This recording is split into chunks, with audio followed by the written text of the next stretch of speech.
Okay, let's look at another recursion problem. This time we're looking at triangle. So the deal with triangle is this. We have made a triangle of blocks. The topmost row has 1, the next row has 2, 3, and so on. Okay, so 1, 2, 3. Okay, and you can see it's getting 1 bigger every row.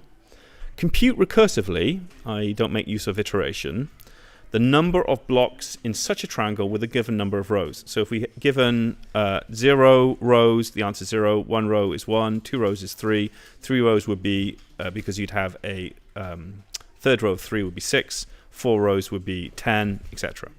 In fact, this is a little bit like doing factorial that we'd have done earlier, but instead of doing multiply, we're doing it with addition. So as before, we need to remember, need to think through what the base case is. In this case, the base case is when rows, rows is equal to 0. When we're on the 0th row, you can see it's going to be 0.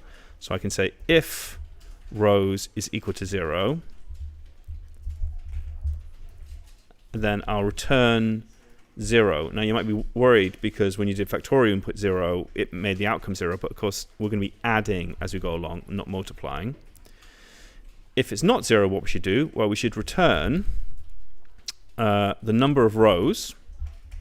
So whether that's, so if we start on row 5, it would be 5 plus, and this is the recursive bit, we'll call itself triangles at rows minus 1 because we take off 1 every single time. So what's going to happen is, let's say we put in 2. Is 2 equal to 0? No, it isn't.